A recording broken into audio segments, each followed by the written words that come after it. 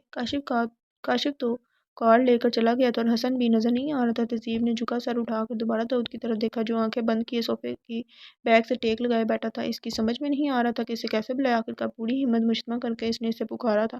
سنیے۔ داؤد نے گردن سیدھی کر کر اسے دیکھا۔ مجھے گھر فون کرنا ہے، وہ پریشان ہوں گے۔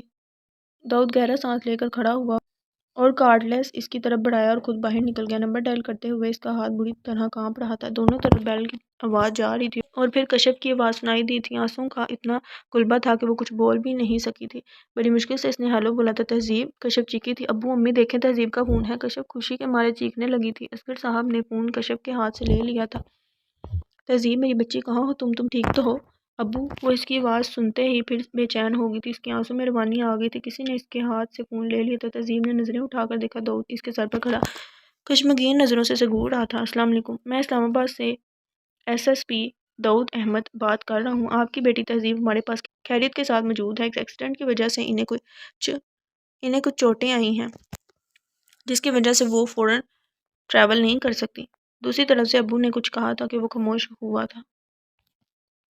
میں آپ کی پریشانی سمجھ سکتا ہوں لیکن گھبرانے کی کوئی بات نہیں، وہ اس وقت میری فیملی کے ساتھ ہے۔ No problem, it's my job. Okay, آپ ایڈریس نوٹ کر لیں۔ ایڈریس لکھوا کر اس نے فون تہذیب کی طرف بڑھایا لیکن اس نے بات کیے بغیر فون آف کر دیا۔ داؤد وہیں کھڑا اسے دیکھ رہا تھا۔ میں نے تمہاری فیملی کو ڈیٹیلز نہیں بتائیں کیونکہ دور بیٹھے وہ زیادہ پریشان ہوں گے۔ شام تک وہ یہاں پہنچ جائیں گے۔ وہ کچھ نہیں بولی تھی، اسی طرح سر جھکائے بیٹھی رہی۔ اس نے ابھی تک اس کی جیکٹ پہن رکھی تھی جس میں اس کا نازک سا وجود بالکل چھپ گیا تھا۔ چہرے پر جا بجا زخموں کے نشان تھے اور وہاں سے اس کی نظر پاؤں تک گئی تھی۔ اس کا بایاں پاؤں بری طرح سوجا ہوا تھا اور اس پر باندھا ہوا رومال سرخ ہو چکا تھا۔ وہ مرد ہو کر تھک گیا تھا تو وہ نازک لڑکی تھی اور جس طرح وہ نڈال بیٹھی تھی، داؤد کو نہ جانے کیوں اسے یوں دیکھ کر تکلیف ہو رہی تھی۔ اس سے پہلے وہ اسے کچھ کہتا دانیال ڈاکٹر ہاشمی کے ساتھ اندر داخل ہوا تھا اور اس کے پیچھے حسن۔ ہاں بھائی جوان، کسے چوٹ لگی ہے؟ ڈاکٹر ہاشمی نے اندر داخل ہوتے ہوئے پوچھا۔ انکل یہ ہماری کزن ہے، اس کو چوٹیں آئی ہیں۔ داؤد نے تہذیب کی طرف اشارہ کیا۔ ہاں بھائی بیٹا، کہاں چوٹ لگی ہے؟ انہوں نے تہذیب کے قریب بیٹھتے ہوئے اس کا جائزہ لیا۔ کافی چوٹیں آئی ہیں، انہوں نے ماتھے کی چوٹ اور پاؤں کی چوٹ کا جائزہ لے کر کہا۔ انہوں نے اس کے پاؤں پر بندھا رومال کھول کر زخم کا جائزہ لیا۔ زخم تو کافی گہرا لگتا ہے۔ پھر انہوں نے دوبارہ ماتھے کی طرف دیکھا۔ یہاں سے شروع کرتے ہیں۔ انہوں نے کاٹن پر لیکوڈ لگا کر زخم پر لگایا تو شدید جلن کا احساس اس کے ماتھے پر جاگا تھا۔ اس کی آنکھوں میں مرچیں سی بڑھنے لگیں۔ اس کی آنکھوں میں آنسو دیکھ کر ہاشمی صاحب ہلکی پھلکی باتیں کر کے اس کا ذہن بٹانے کی کوشش کرنے لگی۔ قمر بیگم بھی چائے لے کر لاؤنج میں آ گئی۔ ہماری بیٹی تو بہت بہادر ہے۔ اس کے پاؤں کی بینڈیج کرنے کے بعد انہوں نے اس کے سر پر ہاتھ رکھ کر کہا تھا، آپ کے پاؤں میں سوجن بہت زیادہ ہے اور زخم بھی تازہ ہے، اس لیے کوشش کریں کہ پاؤں پر دباؤ نہ پڑے۔ انہیں انجیکشن تیار کرتا دیکھ کر تہذیب کے چہرے پر ہوائیاں اڑنے لگی تھیں۔ اس نے بے ساختہ انداز میں قریب کھڑی قمر بیگم کا بازو تھاما تھا۔ مجھے انجیکشن نہیں لینا۔ اس کے روحان سے انداز پر حسن اور دانیال کی ہنسی نکل گئی تھی جبکہ داؤد نے خشمگین نظروں سے انہیں گھورا۔ بیٹا یہ ضروری ہے ورنہ انفیکشن کا خطرہ ہے۔ تہذیب نے نظر اٹھا کر باری باری سب کا چہرہ دیکھا۔ داؤد کی پہنی ہوئی جیکٹ کے بازو اتنے کھلے تھے کہ وہ آسانی سے اوپر ہو گئے تھے۔ پھر ایک پل کی چبھن کا احساس تھا اور پھر جیسے سب ٹھیک ہو گیا۔ بس اتنی سی بات۔ ڈاکٹر ہاشمی اسے یوں ٹریٹ کر رہے تھے جیسے وہ چھوٹی سی بچی ہو۔ بھائی صاحب ناشتہ کرتے جائیں۔ نہیں بھابھی، ہسپتال کا ٹائم ہو گیا ہے۔ وہ حسن اور داؤد سے ہاتھ ملا کر باہر نکل گئے۔ آج تم لوگ بھی ناشتہ کر لو، اور انہیں بھوک تو واقعی لگی تھی۔ وہ دونوں ڈائننگ ٹیبل کی طرف بڑھ گئے۔ ماما اسے بھی ناشتے کا پوچھ لیں، اس نے بھی کچھ نہیں کھایا، داؤد نے کھاتے ہوئے سرسری انداز میں کہا تھا لیکن حسن نے چونک کر اسے دیکھا تھا۔ پہلے مجھے یہ بتاؤ یہ ہے کون؟ آخر انہوں نے یہ سوال پوچھ ہی لیا جو مسلسل 2 گھنٹوں سے انہیں پریشان کر رہا تھا۔ حسن نے انہیں ساری بات بتائی تھی۔ قمر بیگم نے بڑے افسوس سے سر ہلایا۔ بیچاری بچی، شکر ہے جان بچ گئی، ورنہ ایسے ذلیل لوگوں کا کیا بھروسہ ہوتا ہے؟ اتنے گھٹیا لوگ تھے، ورنہ اتنی پیاری بچی سے کوئی ایسا سلوک کرتا ہے؟ بیچاری کو کتنی چوٹیں لگی ہیں، تک اس کو تھپڑ بھی مارا ہے۔ بالکل ٹھیک کہا آپ نے آنٹی، بڑا گھٹیا اور ذلیل انسان ہی ہو سکتا ہے جو اتنی نازک سی لڑکی پر ہاتھ اٹھائے۔ حسن نے بڑے مزے سے داؤد کے سرخ ہوتے چہرے کو دیکھا۔ ماما میں سونے جا رہا ہوں، آپ اسے کچھ کھلا دیجیے گا؟ وہ ایک دم کھڑا ہوا تھا۔ آنٹی میں بھی جا رہا ہوں۔ حسن جلدی سے اٹھ کر اس کے پیچھے بھاگا، ورنہ اس کا کوئی بھروسہ نہیں تھا، وہ اسے کمرے میں گھسنے نہ دیتا اور اسے گھر جانا پڑتا۔ وہ لاؤنج میں آئیں تو دانیال اس کے قریب بیٹھا باتیں کر رہا تھا۔ مسکراتی ہوئی ان کے قریب آ گئی۔ وہ جو ناشتے کے لیے چیزیں اس کے آگے رکھ کر گئی تھیں وہ یہیں رکھی تھیں۔ بیٹا آپ نے کچھ کھایا نہیں؟ آنٹی مجھے بھوک نہیں۔ اور واقعی اس کی بھوک جیسے مر گئی تھی۔ نہیں بیٹا ایسے کیسے چلے گا، تھوڑا سا تو کھاؤ، چلو شاباش۔ وہ خود اس کے قریب بیٹھ کر چھوٹے چھوٹے نوالے بنا کر اس کے منہ میں ڈالنے لگی۔ ان کا انداز اتنا شفیق بڑا تھا کہ وہ آرام سے 2 سلائس کھا گئی تھی۔ تھوڑی دیر سو جاؤ۔ اس کے بند ہوتی آنکھوں کو دیکھ کر وہ بولی تو اس نے سر ہلا دیا کیونکہ اسے واقعی نیند آ رہی تھی، شاید انجیکشن کا اثر تھا۔ وہ اسے سہارا دے کر ایک کمرے میں لے آئیں۔ تم بات لینا چاہتی ہو؟ ان کے پوچھنے پر اس نے سر نفی میں ہلا دیا۔ تو کپڑے بدل لو، میرے کپڑے تمہیں کھلے تو ہوں گے لیکن مجبوری ہے۔ ان کے کہنے پر وہ مسکرا دی تھی۔ اب اس سے کپڑے پکڑا کر وہ باہر چلی گئی تھی۔ جیکٹ اتار کر کتنی دیر تک وہ اسے دیکھتی رہی، پھر آہستگی سے اسے بیڈ پر رکھ دیا۔ اس نے نظریں گھما کر دیکھا تو اسے ایک اور دروازہ نظر آ گیا جو یقیناً واش روم تھا۔ بیڈ پر لیٹتے ہی زخم پھر درد دینے لگے تھے۔ کچھ دیر تو وہ بے چینی سے کروٹیں بدلتی رہی لیکن پھر نیند کی دیوی اس پر مہربان ہو ہی گئی۔ وہ گہری نیند میں تھی لیکن کوئی ایسا احساس تھا جس نے اسے آنکھیں کھولنے پر مجبور کر دیا تو وہ ایک دم اٹھ کر بیٹھ گئی۔ اس کا دل تیزی سے دھڑک رہا تھا، کمرے میں اندھیرا پھیلا تھا۔ وہ نہ سمجھنے والے انداز میں سامنے دیوار کو دیکھنے لگی۔ دروازے پر ہونے والی دستک پر اس نے چونک کر دروازے کو دیکھا۔ تیسری دستک کے بعد دروازہ کھل گیا تھا اور قمر بیگم اندر داخل ہوئی تھی۔ اٹھ گئی بیٹا؟ وہ اس کے قریب آ کر بولی تو وہ مسکرا دی۔ آپ کے ابو آئے ہیں؟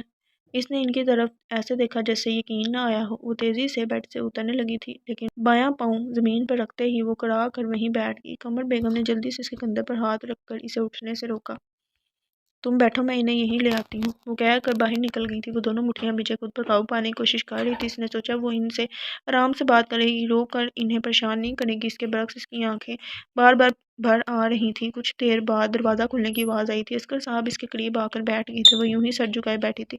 تہذیب؟ انہوں نے اس کے کندھے پر ہاتھ رکھا تو اس کا صبر کا بند ٹوٹ گیا تھا۔ وہ ان کے گلے لگ کر روئی تھی، اتنا روئی تھی کہ وہ ضبط کے باوجود خود بھی رو پڑے تھے۔ قمر بیگم جو چائے کا پوچھنے آئی تھی ان کو یوں روتا دیکھ کر وہیں رک گئی لیکن کافی دیر تک جب وہ چپ نہ ہوئے تو انہیں آگے بڑھنا پڑا۔ بس بیٹا چپ کر جاؤ، اب سب ٹھیک ہو گیا ہے اور آپ یوں رو گی تو آپ کے ابو بھی پریشان ہوں گے۔ وہ اس کا سر سہلاتے ہوئے بولی تو عسکر صاحب نے اپنے آنسو صاف کر کے اس کا چہرہ صاف کیا۔ اس کا چہرہ صاف کرتے انہوں نے بغور اس کا چہرہ دیکھا تو ان کا دل کٹ کر رہ گیا تھا۔ تہذیب نے چہرہ صاف کر کے عسکر صاحب کی طرف دیکھا تو نظر ان کے پیچھے کھڑے مانی سے ٹکرا گئی۔ اسے دیکھ کر وہ مسکرا دی تھی۔ یہ سب کیسے ہوا؟ عسکر صاحب کے سوال پر اس نے مانی پر سے نظریں ہٹا کر انہیں دیکھا اور پھر جو ہوا تھا اس نے سب انہیں بتا دیا۔ وہ کوئی غیر تو نہیں تھے کہ ان سے کچھ چھپایا جاتا۔ ساری باتیں سن کر عسکر صاحب کا رنگ سفید پڑ گیا۔ کتنی دیر یوں ہی سر جھکائے بیٹھے رہے۔ طے جی چلیں۔ مانی کی آواز پر ان تینوں نے چونک کر اسے دیکھا۔ ایس ایس پی صاحب سے ملاقات ہو سکتی ہے؟ عسکر صاحب نے قمر بیگم کو دیکھا۔ وہ کچھ دیر پہلے پولیس اسٹیشن گیا ہے۔ اوہ! عسکر صاحب نے افسوس سے سر ہلایا۔ میں ان کا شکریہ ادا کرنا چاہتا تھا۔ شکریہ کا لفظ تو بہت چھوٹا ہے جو انہوں نے میری بیٹی کے لیے کیا، اللہ تعالیٰ انہیں اس کا اجر دے۔ آپ بہت خوش قسمت ہیں جو اتنے بہادر اور نیک بیٹے کی ماں ہے۔ تہذیب نے چونک کر اپنے باپ کا چہرہ دیکھا۔ اسے نہ جانے کیوں اپنے باپ کے لہجے میں بیٹے کی محرومی کا احساس ہوا تھا۔ بھائی صاحب، رات ہونے والی ہے اور تہذیب کو ڈاکٹر نے زیادہ چلنے سے منع کیا ہے۔ آج آپ یہیں رک جائیں، میں داؤد کو بھی فون کر دیتی ہوں، اس سے بھی ملاقات ہو جائے گی۔ میں بہت معذرت چاہتا ہوں بہن، تہذیب کی ماں کی طبیعت کافی خراب ہے۔ اسے پہلے ہی وہم تھا، پھر تہذیب کے نہ پہنچنے پر اس کی طبیعت کافی خراب ہو گئی ہے۔ تہذیب نے پریشان ہو کر اپنے باپ کا چہرہ دیکھا۔ تہذیب خود بھی ماں کو دیکھنے کے لیے بے چین ہو گئی تھی۔ وہ گھر میں داخل ہوا تو دانیال اور قمر بیگم ٹی وی دیکھ رہی تھی۔ وہ سلام کرتا ہوا صوفے پر بیٹھ گیا۔ اس کی متلاشی نظروں نے ارد گرد کا جائزہ لیا۔ وہ کہاں ہے؟ اس کے فادر آئے تھے، میں نے تمہارے نمبر پر فون بھی کیا تھا، وہ پر آف تھا۔ اس کی گمشدگی پر اس کی ماں کی طبیعت خراب ہو گئی تھی، اس لیے وہ جلدی نکل گئے۔ تمہارا بہت شکریہ ادا کر رہے تھے۔ کہنے کے بعد انہوں نے داؤد کا چہرہ دیکھا جو سر جھکائے زمین کو گھور رہا تھا۔ داؤد! ان کے پکارنے پر وہ چونک کر انہیں دیکھنے لگا۔ کیا ہوا؟ کوئی پریشانی ہے؟ نہیں تو؟ اس نے دونوں ہاتھوں سے بالوں کو سنوارا تھا۔ پھر تم اس کے جانے کا سن کر پریشان کیوں ہو گئے ہو؟ کہیں کیس کے سلسلے میں اس کی ضرورت تو نہیں تھی؟ نہیں، اس کا بیان تو لے لیا تھا، وہ بس سوچ رہا تھا اس کی کنڈیشن ایسی تو نہیں تھی کہ وہ سفر کرتی۔ ٹی وی دیکھتے دانیال نے غور سے داؤد کی طرف دیکھا۔ ہاں یہ تو ہے، پر میں کیا کہہ سکتی تھی، پھر ان کو جانا تو تھا ہی۔ قمر بیگم کے کہنے پر وہ گہرا سانس لے کر کھڑا ہو گیا۔ کھانا لگاؤں؟ نہیں مجھے بھوک نہیں، آپ کھا لیں، وہ کہہ کر اپنے کمرے کی طرف بڑھ گیا۔ وہ فائل ڈھونڈتے ہوئے اس کمرے میں آیا تھا جو گیسٹ روم کے طور پر استعمال ہوتا تھا۔ سائڈ ٹیبل کے دراز بند کر کے وہ جوں ہی مڑا، اس کی نظر بیڈ کی سائڈ پر رکھی اپنی جیکٹ پر پڑی۔ وہ بے ساختہ اس کو اٹھانے کے لیے جھکا تھا۔ جیکٹ کے ہاتھ میں لیتے ہی ایک عجیب سے احساس نے اسے اپنے حصار میں لیا تھا۔ اسے لگا جیسے وہ اس کے بازوں کے حصار میں ہے۔ اس نے مسکرا کر آنکھیں بند کر لیں اور وہ چہرہ اس کے سامنے تھا، وہ بالکل واضح، حالانکہ اس کو یقین تھا اس نے اسے اتنے دھیان سے نہیں دیکھا، لیکن وہ پوری خوبصورتی کے ساتھ اس کے تصور کے جہاں میں بات تھی۔ اس نے آنکھیں کھول کر دوبارہ جیکٹ کو دیکھا۔ جیکٹ کو طے کرتے وقت اسے آواز سنائی دی تھی۔ اس نے الجھ کر جیکٹ کو دیکھا اور ہاتھ جیب میں ڈالا۔ اگلے ہی پل اس کی ہتھیلی پر ٹوٹی ہوئی چوڑیوں کی ٹکڑے تھے۔ وہ مسکرا کر انہیں دیکھتا رہا اور کسی متاع کی طرح اسے دوبارہ کوٹ کی جیب میں رکھ دیا۔ آہٹ پر اس نے دروازے کی طرف دیکھا جہاں قمر بیگم کھڑی تھی۔ تم یہاں ہو؟ میں تمہیں تمہارے کمرے میں ڈھونڈ رہی تھی۔ خیریت؟ وہ جیکٹ دائیں بازو پر ڈال کر بولا۔ ہاں خیریت ہی ہے، وہ میجر حامد کا فون آیا تھا، انہوں نے واضح بات تو نہیں کی لیکن میرا خیال ہے وہ جواب مانگ رہے ہیں تاکہ کوئی رسم کر سکیں، اور داؤد کی کچھ دیر پہلے محسوس کی جانے والی کیفیت ہوا ہو گئی تھی۔ تو پھر بیٹا کیا جواب دوں انہیں؟ ماما آپ انہیں منع کر دیں۔ کیوں؟ وہ حیران ہو کر اسے دیکھنے لگی۔ پتہ نہیں، وہ اکتا کر بولا۔ یہ تو کوئی جواب نہیں ماما، ابھی رہنے دیں، مجھے ابھی بہت ضروری کام سے جانا ہے۔ اچھا رکو تو، یہ جیکٹ تو دیتے جاؤ، دھلوا کر رکھ دوں گی۔ نہیں، وہ جلدی سے بولا، ایسے ہی ٹھیک ہے۔ اس کی نظریں چرانے پر وہ حیران ہو کر اسے جاتا دیکھنے لگی۔ اس کے جانے کے بعد انہوں نے جیکٹ کو الٹ پلٹ کر دیکھا اور پھر کچھ خیال آنے پر جیکٹ میں ہاتھ ڈالا تو اندر سے کانچ کے ٹکڑے نکلے تھے۔ کتنی دیر تک وہ حیرت سے ان ٹکڑوں کو اور کوٹ کو دیکھتی رہی اور آخر میں ان کے چہرے پر جو مسکراہٹ آئی تھی وہ بہت خوبصورت اور معنی خیز تھی۔ اس کی لائف سیدھی سادی تھی، کسی لڑکی کا اس سے جڑے کسی خیال کا کوئی گزر نہ تھا۔ پیار محبت کا تو وہ سرے سے قائل نہیں تھا۔ ابھی کچھ دن پہلے ہی تو ماما نے اسے نورین سے ملوایا تھا، اچھی تھی اور تقریباً ویسی جیسی اسے چاہیے تھی، ایجوکیٹڈ، میچور، کانفیڈنٹ، لیکن وہ کانفیڈنٹ ہونے کے ساتھ ساتھ بولڈ بھی بہت زیادہ تھی۔ نہ بہت جھمپو، نہ ڈرپوک، نہ بات بات پر رونے والی، ایسی لڑکی اسے بالکل پسند نہ تھی، جبکہ تہذیب میں یہ ساری باتیں موجود تھیں۔ وہ شرمیلی بھی تھی، ڈرپوک بھی تھی، رونے کی شوقین بھی بہت تھی اور کم عمر بھی تھی۔ پھر ایسا کیا ہوا کہ وہ اسے اچھی لگنے لگی تھی؟ بلکہ وہ جو اس کے لیے محسوس کر رہا تھا وہ احساس پسندگی سے کچھ بڑھ کر تھا۔ دروازہ دھڑ سے کھلا تھا اور اس نے آنکھیں کھول کر دروازے کی طرف دیکھا جہاں حسن کھڑا تھا۔ اسے دیکھ کر وہ تیزی سے اندر داخل ہوا اور اس کے سامنے کوچ پر بیٹھ گیا۔ یہ اندھیرے کمرے میں بجھے ہوئے چراغ کی طرح کیوں پڑے ہو؟ داؤد نے غصے سے اسے گھوڑا۔ کیوں؟ میں اکیلا نہیں بیٹھ سکتا؟ اکیلے بیٹھ کر کسے یاد کیا جا رہا ہے؟ تمہیں، داؤد نے جان چھڑانے والے انداز میں کہا۔ اوہ، میں بھی کہوں، تم سے ملنے کے لیے دل کیوں اتنا بے قرار ہو رہا ہے؟ کام کی بات کرو، تم نے شادی کے لیے منع کیوں کیا؟ کیونکہ میں ابھی شادی نہیں کرنا چاہتا۔ شادی ہی نہیں کرنا چاہتے یا نورین سے نہیں کرنا چاہتے؟ آگے داؤد نے آنکھیں کھول کر اسے دیکھا جو محظوظ سی مسکراہٹ چہرے پر لیے اسے دیکھ رہا تھا۔ کیا اس کی وجہ تہذیب ہے؟ حسن کی بات سن کر داؤد اچھل پڑا تھا اور اس کے چہرے پر آنے والے تاثرات پر حسن بھی حیران رہ گیا تھا۔ اس نے تو ایسے ہی تکا لگایا تھا۔ تم؟ حسن کی تم میں حیرت ہی حیرت تھی۔ یہ کب ہوا؟ کیسے ہوا؟ اور مجھے کیوں پتہ نہیں چلا؟ اور حسن کے سوالوں کے جواب تو خود اس کے پاس بھی نہیں تھے۔ پتہ نہیں، وہ دھیمی آواز میں بولا، لیکن یار تہذیب تو بہت ڈیفرنٹ ہے، جس طرح کی لڑکی تمہیں پسند تھی تو پھر یہ؟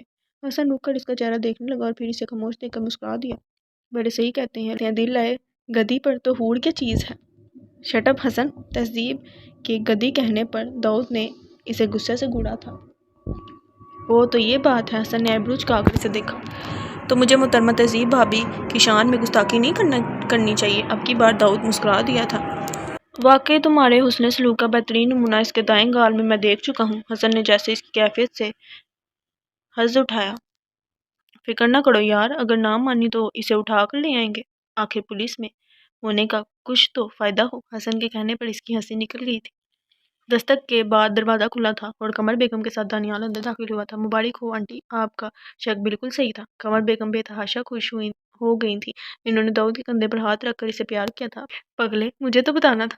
خیر، ابھی بھی دیر نہیں ہوئی، میں تہذیب کے گھر والوں سے بات کرتی ہوں، میرے بیٹے کا گھر جتنی جلدی آباد ہو جائے اتنا ہی اچھا ہے۔ آپ کے پاس تہذیب کا نمبر ہے؟ حسن نے پوچھا۔ ہاں، جاتے ہوئے میں نے اس سے نمبر لے لیا تھا۔ حسن نے بے ساختہ انہیں داد دی تھی۔ قمر بیگم تہذیب کے گھر کا نمبر ملا رہی تھی۔ دانیال اور حسن ان کے ارد گرد بیٹھ گئے تھے جبکہ وہ ان سے کچھ فاصلے پر بے نیاز ظاہر کرتے ہوئے ٹی وی دیکھ رہا تھا، لیکن اس کے سارے احساسات فون پر ہونے والی گفتگو کی طرف تھے۔ فون تہذیب کی بہن نے اٹھایا تھا۔ سلام دعا کے بعد قمر بیگم نے تہذیب کو بلانے کو کہا تھا۔ داؤد کو نہ جانے کیوں اپنی دھڑکن تیز ہوتی محسوس ہوئی۔ وہ ایک میچور آدمی تھا، نو عمر لڑکا نہیں تھا، لیکن دل کی حرکتیں نو عمر لڑکیوں جیسی تھی۔ حسن نے اسپیکر آن کر دیا تھا اور کچھ دیر بعد اس نے تہذیب کی ہیلو سنی تھی۔ وہ پہلی بار تہذیب کی آواز فون پر سن رہا تھا، لیکن اس کے باوجود اس نے اسے پہچان لیا تھا۔ کیسی ہو بیٹا؟ میں داؤد کی مما بات کر رہی ہوں۔ میں ٹھیک ہوں آنٹی، آپ کیسی ہیں؟ ٹھیک ہے، ہم سب تمہیں بہت یاد کرتے ہیں، ہم کہتے ہوئے انہوں نے داؤد کی طرف دیکھا۔ میں بھی آپ کو بہت یاد کرتی ہوں۔ داؤد کو لگا جیسے وہ رو پڑی ہے۔ اس نے نظریں گھما کر قمر بیگم کی طرف دیکھا۔ تو پھر ملنے آ جاؤ۔ قمر بیگم کے کہنے پر دوسری طرف خاموشی چھا گئی تھی۔ اس کی خاموشی پر قمر بیگم نے بات بدل دی۔ تمہاری طبیعت اب کیسی ہے؟ زخم ٹھیک ہوئے؟ جی، بڑا مختصر سا جواب آیا تھا۔ گھر میں سب ٹھیک ہیں آنٹی؟ کچھ دیر بعد اس کی جھجکتی ہوئی آواز پر حسن نے اس پر کوشن کھینچ کر مارا تھا۔ دانیال کے بارے میں پوچھ رہی ہو یا داؤد کے بارے میں؟ قمر بیگم کے سوال پر داؤد کے حواس الرٹ ہو گئے تھے۔ کس کا فون ہے تہذیب؟ اس سے پہلے وہ کوئی جواب دیتی مردانہ آواز سنائی دی تھی۔ ابو اسلام آباد سے آنٹی کا فون ہے۔ اچھا مجھے فون دو، مجھے ضروری بات کرنی ہے۔ ان کی آواز بہت واضح ان چاروں کو سنائی دے رہی تھی۔ السلام علیکم۔ وعلیکم السلام، کیسے ہیں بھائی صاحب؟ الحمدللہ، میں آپ لوگوں کو ہی فون کرنے والا تھا۔ خیریت تھی؟ قمر بیگم پریشانی سے بولی۔ جی خیریت ہے، بلکہ خوشی کی بات ہے، تہذیب کی شادی کی ڈیٹ فکس ہو گئی ہے۔ آپ کو کارڈ تو بھیجیں گے، لیکن میں خود پرسنلی آپ کو انوائٹ کرنا چاہتا تھا۔ داؤد کو لگا اس کے کان کے پاس دھماکہ ہوا ہے، اتنا شدید کہ اچانک ارد گرد ہر طرف سناٹا چھا گیا تھا۔ ان تینوں نے ایک ساتھ داؤد کی طرف دیکھا تھا۔ تہذیب کی شادی؟ وہ بمشکل اتنا کہہ سکی تھی۔ جی، میرے بھتیجے عمران سے۔ منگنی کو تو کافی سال گزر چکے ہیں، آپ سب ضرور آئیے گا اور داؤد کو بھی لائیے گا۔ جی، قمر بیگم نے بمشکل 2-3 جملے بولے اور فون رکھ دیا۔ وہ سب خاموشی سے داؤد کو دیکھنے لگے۔ وہ اتنا کمزور نہیں تھا کہ یوں بکھر جاتا۔ خود کو کمپوز کرنے میں اسے کچھ وقت لگا تھا، لیکن اس نے خود کو کمپوز کر لیا تھا۔ اس نے نظر گھما کر انہیں دیکھا۔ کیا ہوا؟ آپ لوگ خاموش کیوں ہو گئے ہیں؟ اس کے پوچھنے پر بھی وہ تینوں یوں ہی خاموش رہے تو وہ دونوں جیبوں میں ہاتھ ڈال کر کھڑا ہو گیا۔ جو ہم سوچ رہے ہیں ضروری تو نہیں کہ دوسرا بھی ویسا سوچے، اور دنیا صرف تہذیب پر ہی ختم نہیں ہو جاتی۔ پتہ نہیں اس نے ان کو تسلی دی تھی یا خود کو۔ اب ایسے اداس ہونے کی ضرورت نہیں داؤد۔ وہ پلٹنے لگا تھا جب قمر بیگم کی آواز پر رک گیا۔ تمہیں افسوس نہیں ہوا؟ اگر ہو بھی تو کیا ہو سکتا ہے ماما، کہہ کر وہ باہر نکل گیا تھا، جبکہ وہ تینوں ایک دوسرے کی شکل دیکھنے لگے۔ اسے گھر آئے 1 ماہ ہو چکا تھا اور اس دوران اس نے محسوس کیا زندگی تو اب شروع ہوئی ہے۔